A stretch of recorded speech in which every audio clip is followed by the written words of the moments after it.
Share bagi para pengguna sosmed yang bersifat lelucon atau hiburan semata, apakah itu termasuk dalam perbuatan syirik? Semua jenis ramalan itu masuk dalam kategori syirik, nggak boleh, dilarang. Ingat ya, semua ramalan-ramalan itu tidak diperkenankan. Mungkin di tiap tahunnya kita mengalami fenomena alam ataupun kejadian alam yang menimpa kita, jadi saudara kita juga mengalami itu. Tapi saya lihat dari tahun 2019, 2018 mundur, 2017 sampai 2012 pertama Lumpur Lapindo keluar. Saya sempat menerawang itu dan memang tidak bisa dihentikan. Saya sempat bicara dengan tamu-tamu saya dan akan ada letupan-letupan kecil seperti itu dan meluas seperti Lumpur Lapindo yang kemarin 2019 diabaikan, akan meluas dan meletup hampir sama dengan Lumpur Lapindo. Dan Lumpur Lapindo juga akan keluar lagi lumpurnya juga dan agak sedikit meluas lagi. Juga ada juga bencana alam seperti gunung meletus, pergeseran tanah, juga perpindahan air laut ke darat. Dataran tinggi sudah hampir tergenang air. Kalau dataran tinggi sudah tersentuh air, berarti di bawahnya tenggelam. Itu ada juga seperti itu di luar Jawa, juga banjir bandang banyak. Dan di Jakarta sendiri masih terulang rumah-rumah mewah kemasukan air. Jadi kalau kita ngomong bencana 2021 banyak di penghujung tahun 2020 ini pun juga ada beberapa fenomena alam dan juga beberapa insiden pesawat juga ada 2021. Jadi banyak doa. Tuhan malah membuat membiarkan keadaan. Jadi apapun itu semua kita diberi kekuatan dan ketabahan karena semua sudah ada garis alamnya, sudah ada skenario-nya, kita juga menjalani saja. Karena akan ada gempa bumi, masih ada bencana alam yang fenomena alam juga, masih ada pergeseran tanah, banjir bandang. Itu akan mewarnai di 2021, tapi akan dimulai dari 2020. Jadi banyak doa aja, kita hanya manusia, hanya bekerja dan berdoa sambil berusaha. Semoga semuanya terbaik aja.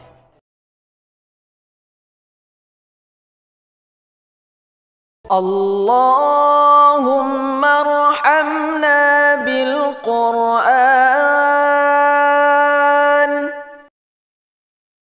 Tentang tautan yang sedang trending di Facebook yang berkaitan dengan ramalan jodoh, karir, dan lain-lain.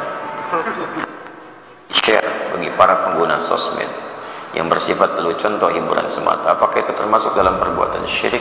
Semua jenis ramalan itu masuk dalam kategori syirik, nggak boleh, dilarang. Ingat ya, semua ramalan-ramalan itu tidak diperkenankan. Bahkan di masa Nabi sangat dikecam, banyak ayat turun, bahkan hadis-hadis keluar dengan keras dalam persoalan ini. Kalau Anda mau meramal sekarang, Anda terlambat. Zaman jahiliyah sudah banyak yang ramalan. Jadi kalau Anda misalnya pengen meramal, maka Anda berlomba dengan orang jahiliyah dan Anda kalah cepat. Dulu metodenya banyak, ada yang pakai burung dilepas, namanya tatayur, diramal keadaan. Anda datang pebisnis, saya mau pergi ke tunggu dulu ya. Nah, burungnya dilepas dulu. Kalau burung balik lagi, aman nih situasi. Kalau burung nggak balik lagi, nggak aman situasi. Jangankan Anda, burung aja nggak balik lagi katanya. Nah, itu tatayur namanya. Baik ya, baik banyak Pak. Ada utak keluar misalnya kayak semacam kayu gitu kan, atau dadu dikeluarkan. Nanti ada tulisan di situ. Kalau berangkat, kalau tidak ya tidak. Dan dukunnya kreatif. Itu sepekan sekali mereka mencari jimat-jimat, datang sana, datang macam. Nanti mereka juga akan lomba tingkat dukun pada saat itu. Betul, nanti yang paling hebat, dia yang mantranya kuat, yang jimatnya bagus, itu yang kemudian menempati posisi pertama, jadi acuan dalam kehidupan. Kan dulu yang jadi acuan itu ada 3 Pak. Yang pertama kahin atau sahir, dukun atau tukang santet. Ya, dulu itu. Yang kedua, ada tujar, para pebisnis, pedagang. Jamak dari kata tajir. Tajir itu asalnya bukan kaya, tajir itu bahasa Arab pedagang. Cuman dulu yang paling kaya itu pedagang, pengusaha. Makanya diserap ke dalam bahasa kita. Begitu orang sudah kaya, tajir, masalah padahal bukan pedagang. Bisa kan? Bisa aja ada diplomat kaya, bukan tajir namanya. Kaya, ya. Tapi kalau tajir itu bahasa Arabnya berarti pedagang artinya. Nah, ini kalau semakin kaya, maka semakin terhormat. Punya kedudukan dia, punya kedudukan. Dulu ada Abu Jahal, Abu Lahab, dan Abu yang lainnya. Gitu kan? Nah, mereka banyak punya harta, punya macam-macam, punya kedudukan. Baik, yang ketiga, dan nanti disebut dengan syair, jamaknya syu'ara. Kalangan artis. Ya, artis pada saat itu. Syu'ara, penyair. Jadi mereka itu berlomba Pak, sampai nanti dimunculkan banyak kisah di Quran. Surah ke-26 kan surah Asy-Syu'ara. Ya, kalau Anda baca dari ayat 224 ya, itu Masya Allah mereka pergi tuh, ada yang ke lembah Asy-Syu'ara yattabi'umul ghawun. Mereka itu seringkali melampaui batas. Ya, wa hum fi kulli wadin yahimun. Ada mereka yang datang kemudian ke lembah-lembah cari inspirasi, ke lembah sendirian cari inspirasi. Ada suara-suara terus bikin puisi di situ, bikin syair. Dilombakan, Pak. Dilombakan. Paknya di aswaq, ya di pusat-pusat hiburan. Ada Suq Dumatul Jandal, ada Suq Uqab. Puncaknya nanti Jabal Kubais. Jabal Kubais yang sekarang jadi Istana Raja. Istana Raja. Ya, jadi kalau Anda dari Zamzam sebelah kanan itu ada satu bukit besar di atas Istana Raja. Sekarang sudah agak turun bukitnya karena istananya semakin diperluas. Kalau dulu masih kelihatan bukitnya begini. Nah, itu simbol kekuasaan dari sejak zaman jahiliyah. Artinya siapa yang ada di atas bukit itu dia memegang kuasa di sekitarannya. Ya, sekarang dinasti Saud, ya maka dari itu di atasnya dibangun Istana Raja. Dulu dilombakan. Nanti yang paling hebat syairnya maka akan ditulis dengan tinta emas, digantungkan di Ka'bah, disebut dengan mu'allaqat. Ada mu'allaqat Imri'il Qais, ya dengan bahr tawilnya. Kifanabki min dzikra habibin wa manzili bisaqdil liwa bainad dakhuli fahawmali. Ada Khutai'ah, ya ada macam-macam dan seterusnya. Ya ada Ka'ab bin Zuhair. Ya, jadi ada Nabi wa Adbiyani. Nanti ditempelkan di masa Islam itu semua nanti dihapuskan diganti dengan kain kiswah. Tulisannya Al-Qur'an. Ya, ayat-ayat Al-Quran itu asalnya. Kenapa kain kiswah kemudian mengganti syair-syair yang diletakkan di sekitaran Ka'bah. Dalamnya patung, patungnya di mata Islam dihancurkan semua, dikeluarkan.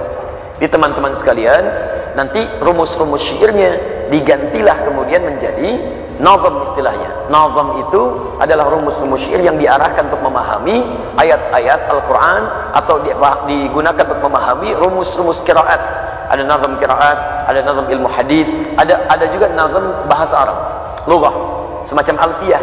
Alfiyah itu asalnya dari ilmunya ilmu nazam. Nazamnya diambil dari bahar. Ya, ada 16 bahar dikemas dalam ilmu arud. Dulu dipakai puisi syair, di masa Islam dipakai ilmu. Misal ada Alfiyah Ibnu Malik, kalamuna lafzun mufidun kastaqim wasmun wa fi'lun thumma harfun lil kalim wahiduhu kalimatun wal qawlu am wa kalimatun biha kalamun qad yu'am bil jarri wat tanwini wan nida wa al wa mustadin lil ismi tamizun hasal bitafa'alti atat wa ya if'ali wa nunqbalanna fi'lun yanjalli. Anda kalau menguasai 1000 bait ini, Anda menguasai kaidah-kaidah bahasa Arab, nahwu dan saraf. Mudah menerjemahkan Quran, mudah memahami bahasa Arab. Cuman pakai bait-bait puisi 1000. Dulu dipakai nyanyi, ya masa Islam dipakai untuk keilmuan. Ada bait misalnya nazam Syatibiyah, ada bait misalnya nazam Alfiyah Hadis Suyuti. Jadi pakai ilmu hadis, pakai ilmu qiraat masa Islam.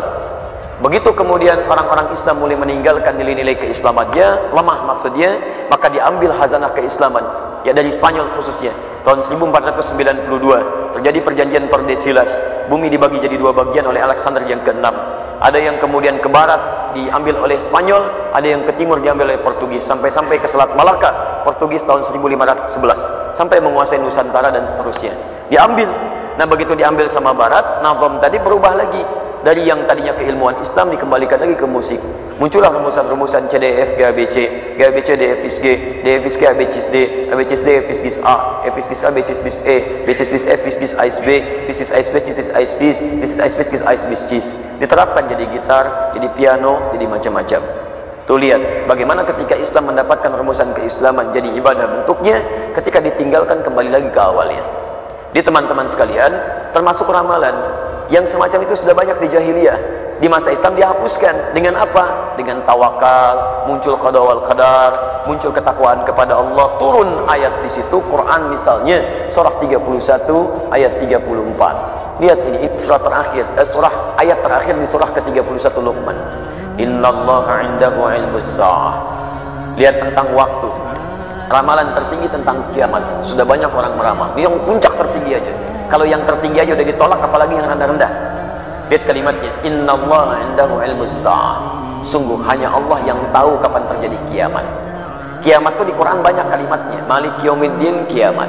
Yaumul akhir, kiamat. Wa bil akhirati hum yuqinun, kiamat.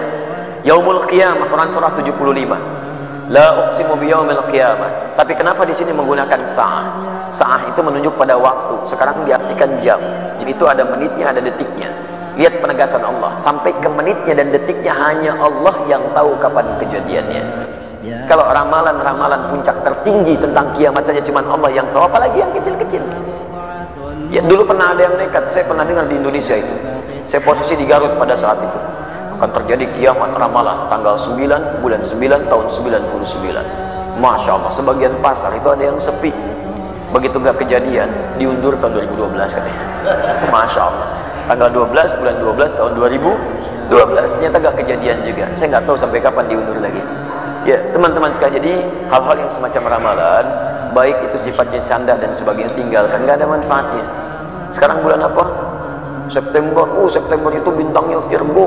Wah, semua yang lain di bulan September maka sifatnya begini. Nggak juga tuh, nggak juga.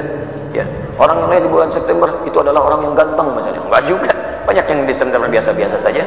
Orang lain September pasti orangnya jenius, orang bilang nggak juga. Banyak yang di bulan itu biasa-biasa saja. Sudah tinggalkan yang seperti itu, nggak ada manfaatnya. Ya, jadi kalau anda tidak update, tidak share, nggak akan laku situsnya. Nggak akan laku, tinggalkan dia, tinggalkan. Dan nggak usah dikomentari. Semakin dikomentari, semakin senang dia. Karena pengennya cuma diklik aja. Ya, paham ya? Jadi kalau ada yang seperti itu, komentar satu, haram, sudah. Nggak akan muncul lagi. Allah Ta'ala.